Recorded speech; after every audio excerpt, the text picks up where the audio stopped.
కరువైపోతుంది.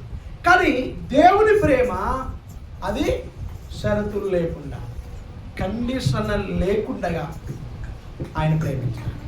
ఆయన ఒక మాటలో చెప్పాలంటే ఎంతగా ప్రేమించినాడు అనంటే ఆయన ప్రాణము పెట్టేంతగా ప్రేమించినాడు. ఆయన ప్రాణము కోల్పోయేంతగా ప్రేమించినాడు. ఇంకెంత ప్రేమించాలి ఒక మనిషి? ఇలా ప్రేమించే నాదుడు లేదా ఇలా ప్రేమించే ప్రేమికుడు, ఇంతగా ఇష్టపడే వ్యక్తి భూలోకంలో ఎవరైనా కనబడతారంటే మనకి ఈ భూమి మీద ఎవరు కనబడరు, ఎవ్వరు కనబడరు.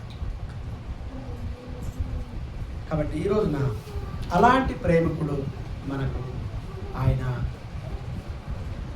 మనతో మాట్లాడుతున్నాడు. నేను మిమ్మల్ని ప్రేమిస్తున్నాను. పేతురుతో అదే అన్నాడు కదా. ఏమన్నాడు చెప్పండి? పేతురు, నీవు నన్ను ప్రేమిస్తున్నావా అంటే అవును ప్రభువా అన్నాడు. నువ్వు నన్ను ప్రేమిస్తున్నావా? ఈరోజు ప్రభు మనల్ని అదే అడుగుతాడు. ఒకవేళ సంగమా మీరు నన్ను ప్రేమిస్తున్నారా అంటే మనము ఒకవేళ ఆ ప్రేమ మరొక మాటలు చెప్పండి, క్రియలతో కూడింది ప్రేమ. క్రియలు లేని ప్రేమ కూడా మృతమైంది. కాబట్టి ఈ రోజున దేవుడు మనల్ని ప్రేమిస్తున్నాడు, కండిషనల్ లేకుండా. ఆయన మనకు పరిమితులు దాటేసిండు. పరిమితులు ఉన్నప్పటికీ ఆయన పరిమితులు దాటుకొని ప్రేమించున్నాడు. కాబట్టి ఇలాంటి ప్రేమికుడు మనకి భూమి మీద ఎవరో లేదు.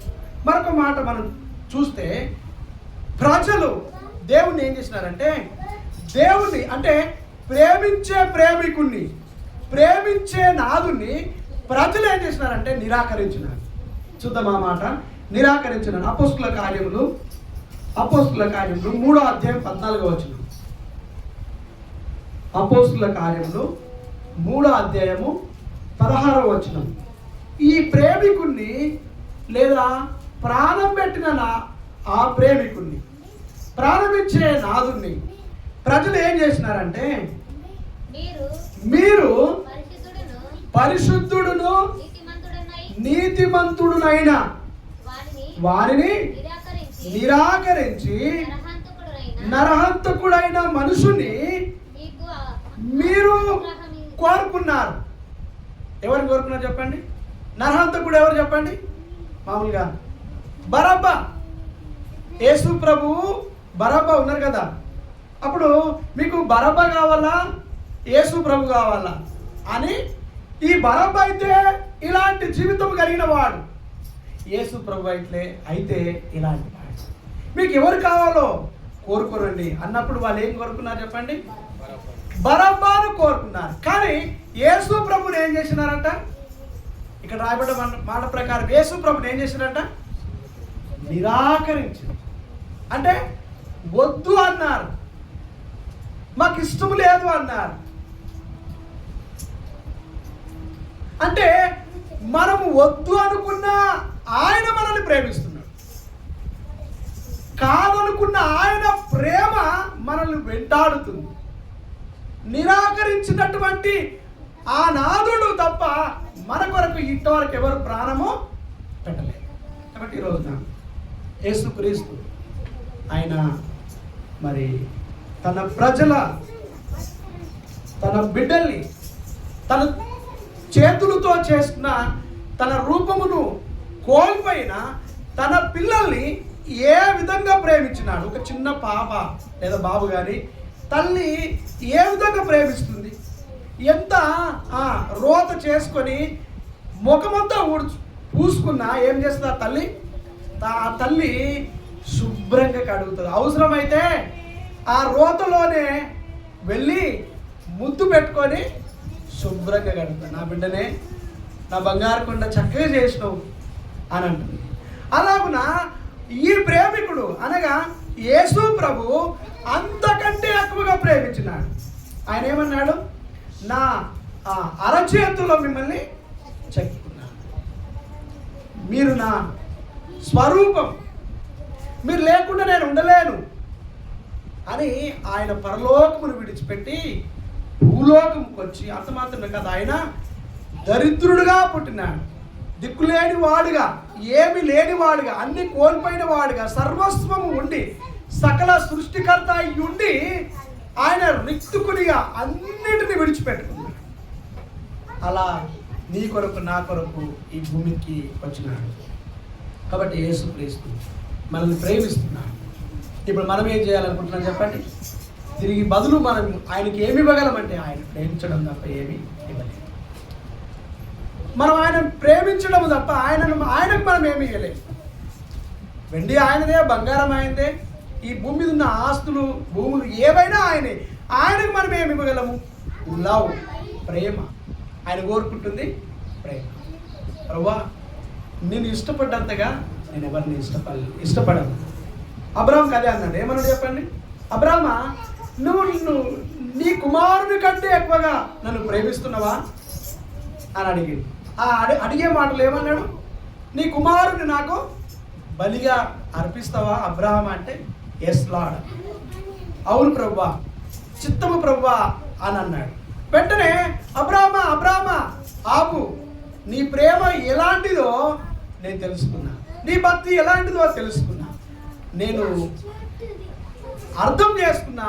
నీ కుమారుని కంటే, నీ ప్రాణము కంటే కూడా ఎక్కువగా నన్ను ప్రేమిస్తున్నావు అని నేను అర్థం చేసుకున్నాను. కాబట్టి ఈరోజున యేసుక్రీస్తు మనల్ని కోరుకునేది ఒకటే, ఆయన ప్రేమించాలి, ఎక్కువగా ఆయన ప్రేమించాలి. అన్నిటి స్థానము కంటే ఎక్కువగా, ప్రథమ స్థానములో మొదటి స్థానము, మొదటి ప్రేమ ఆయనకు చెందాలని కోరుకుంటా ఉన్నాను. అందుకనే మనం ఆయన ప్రేమను గమనిస్తే ఆది కాండం మొదలుకొని, అనగా ప్రారంభం మొదలుకొని ముగించేంత వరకు ఆయన ప్రేమ ఎక్కడ మార్పు లేదు. ఆయన గద్దించినాడు, శిక్షించినాడు, ఏమి చేసినా ఆయన తన వైపు మరలాలి, తనను ప్రేమించాలనే ఉద్దేశమే తప్ప మరొకటి కాదు. అందుకనే ప్రకటన 3:19 రాయబడ్డది. అక్కడ ఏమిటంటే, దేవుడు ప్రేమించు వారిని, అనగా ఏం రాయబడ్డదమ్మా? దేవుడు ప్రేమించు వారిని ఆయన గద్దించి శిక్షిస్తున్నాడు. ఎందుకు?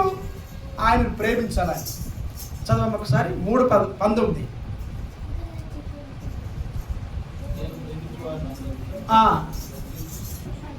గద్దించి శిక్షించున్నాను గనక నువ్వు మరలా నన్ను ప్రేమించాలి, అంతకు మించి నేనేం కోరట్లేదు అన్నాడు. కాబట్టి ఈ రోజున మనం మొదటి చదువుకున్న మాటలు, 1 యోహాను 4:10, 4:8 దేవుడు ప్రేమ స్వరూపి. మొదట ఆయనే మనల్ని ప్రేమించినాడు. ప్రేమ ఆయన నుండే మనకు కలిగింది. కాబట్టి ఈ రోజున యేసుక్రీస్తు నీ కొరకు నా కొరకు ఆయన ప్రేమించి ఏం చేసినాడని చెప్తున్నామంటే, మనం మొదటి భాగం చదివి మనం ఆరాధన చేద్దాం రండి. 1 యోహాను 4:10 అందరం కలిసి చదువుతాం. 1 యోహాను 4:10 అందరం కలిసి చదువుతాం. మనము దేవుని ప్రేమించితిమని కాదు, తానే మనలను ప్రేమించి మన పాపములకు ప్రాయశ్చిత్తమైండుటకు తన కుమారుని పంపెను. ఇందులో ప్రేమ ఉన్నది. మనము చేయలేనిది ప్రభు మన పక్షంలో పోరాడి చేసినాడు. ఏంటిదంటే, మనం సంపాదించుకున్నాము పాపం వలన వచ్చే జీతము మరణం. ఆ మరణమును యేసు ప్రభు మరణము ద్వారా, అనగా నిన్ను నన్ను ప్రేమించి మరణము ద్వారా ఓడించినాడు, మరణాన్ని గెలిచినాడు, మరణాన్ని మృంగివేసినాడు, మరణము లేకుండా చేసినాడు. ఇప్పుడు క్రీస్తు యేసునందున్న వారికి రోమ 8:1 ప్రకారం, కాబట్టి ఇప్పుడు క్రీస్తు యేసునందున్న వారికి చెప్పండి, ఏ శిక్ష కూడా లేదు. ఇప్పుడు మనకున్న శిక్షలు కొట్టివేయబడ్డాయి, మనకున్న శాపాలు తొలగించబడ్డాయి, మనకున్న ఐబీలు తీసివేయబడ్డాయి. ఇవన్నీ చేసింది ఎందుకొరకు అంటే, దేవుడు మనల్ని ప్రేమించినాడు. ఎందుకు ప్రేమించాలి దేవుడు అంటే? చెప్పండి ఎందుకు ప్రేమించాలి? ఆయన రూపంలో మనల్ని చేసుకున్నాడు. మరొక మాటల, ఆయన మనల్ని చెప్పండి ఆయన మనల్ని కన్నాడు కనుక, మనం ఇంతకుముందు అనుకున్నాం కదా, ఒక తల్లి కన్నది కనుక ఆ తల్లికి ఎంత రోతైనా ఏమైనా అవన్నీ చూడలేదు, పట్టించుకోదు. ఎందుకంటే ఆ తల్లికి తెలుసు ఎంత వేదనతో కన్నదో, అంతే కదమ్మా, ఎంత వేదనతో కన్నదో కనుక ఆ తల్లిలో ఉన్నటువంటి ప్రేమ అది ఉప్పొంగుతుంది, అది అంతరంగంలో నుంచి వచ్చేది. కనుక ఈ రోజున యేసుక్రీస్తు చెప్పండి, దీని సారాంశం అంతా ఒకటే. ఏం చెప్పండి? దేవుడు మనల్ని ప్రేమిస్తున్నాడు, మనం దేవుణ్ణి ప్రేమించాలి, అంతే. దేవుడు నిన్ను ఇష్టపడుతున్నాడు, దేవుని నీవు ఇష్టపడాలి. ఇది వర్షిప్, ఇది ఆరాధన. ఏ పరిస్థితుల్లో ఎలా ఉన్నప్పుడు ప్రేమిస్తూ వచ్చినాడో మనం చూసుకున్నాం. అన్ని కోల్పోయినా దేవుడు మనల్ని ఏం చేసిండు? ప్రేమిస్తున్నాడు. కోల్పోయినప్పుడు ఎవరు ప్రేమించలేదు, మనల్ని చీకొడతారు, మనల్ని నిరాకరిస్తారు కదా. మనం అక్కడక్కడ చూస్తూ ఉన్నాం. ఏదైనా పొరపాటు, ఏదైనా తప్పు చేస్తే వీళ్ళు నా పిల్లలు కాదు అంట, వీళ్ళు నాకు సంబంధించిన వాళ్ళు కాదు, వీళ్ళతో మాకు ఏ పొత్తు లేదు. కానీ అన్నిటిని భరించి క్రీస్తు మనల్ని ఏం చేసినాడు చెప్పండి? మొదటి యోహాను సువార్త 1:12 రాయబడ్డది, తన్ను ఎందరు అంగీకరించిరో వారందరూ దేవుని పిల్లల. ఎట్లా మనం ఎన్ని చేసినా కేవలము ఆయనను యాక్సెప్ట్ చేయడం బట్టి, అంగీకరించడం బట్టి మనం ఏమైపోతుంది చెప్పండి? ఆయన పిల్లలు, దేవుని పిల్లలైతే దేవుని రాజ్యానికి వారసులే. అంటే క్రీస్తు మనల్ని ఏం చేసిండు? ప్రేమించి మనల్ని కడిగి ఆయన బిడ్డలుగా చేసుకొని ఆయన రాజ్యానికి వారసులుగా చేసుకున్నాడు. ఈ మాటలను బట్టి మనము ప్రభువును ప్రేమిద్దాం, ప్రభువుని ఇష్టపడదాం. దయచేసి మోకరించి ప్రభువు మనల్ని ఏ విధంగా ప్రేమించినాడు, ఎంతగా ప్రేమించినాడు, ఏ రకంగా ప్రేమించినాడు, ఈ ప్రేమను హద్దులు మీరి ప్రేమించినాడు. లిమిటేషన్ లేవు, ఆయన కండిషన్ పెట్టలేదు, షరతులు లేవు ఈ ప్రేమకు. అది దేవుని ప్రేమ మాత్రమే. కాబట్టి ఈరోజున ప్రభు మనల్ని మళ్ళా తిరిగి మనం ఎన్నిసార్లు మనం చూసుకున్నట్లుగా మాటికి ఆయన్ని గాయపరిచిన ఆయన నా పిల్లలారా, నా కుమారులారా, నేను మిమ్మల్ని ప్రేమిస్తున్నాను అని చెప్పిండు తప్ప, అదే సిలువలో పలికిన మాట అదే కదా, తండ్రి వీరు ఏం చేస్తున్నారో వీరు ఎరగకనే చేస్తున్నారు కనుక వీరిని క్షమించు. కాబట్టి ఈ రోజున తండ్రి ప్రేమ క్షమించే, తప్పైన కుమారుని ఎంతగా ప్రేమించినాడు, ఎంతగా క్షమించినాడు, ఎంతగా దగ్గర చేసుకున్నాడు, ఎంతగా ఆయన కోల్పోయిన అధికారం అంతటినీ ఇచ్చినాడు. అంటే అది మనం చెప్పలేము, వర్ణించలేము. ఆ గొప్ప తండ్రి ప్రేమ ఆయన ప్రేమించినాడు. ప్రేమించి ఏం చేసినాడు అంటే సర్వమును దారపోసినాడు, సర్వమును ఆయన కోల్పోయినాడు నిన్ను ప్రేమించడానికి, మనల్ని ప్రేమించడానికి. ఈ కొన్ని మాటలను బట్టి ప్రభువా, మరి నువ్వు నన్ను ప్రేమించినావు, నీ ప్రేమకు నేను అర్థం చేసుకోలేక, నీ ప్రేమకు బదులు నేనేమి ఇవ్వలేదు. ఇదిగో నా హృదయపూర్వకమైనటువంటి ఈ స్తుతి ఆరాధన, ఈ మిగిలిన శేష జీవితం ఇదిగో నీకు అర్పించుకుంటున్నా అని మనం ప్రభువును ఆరాధన చేస్తున్నాం.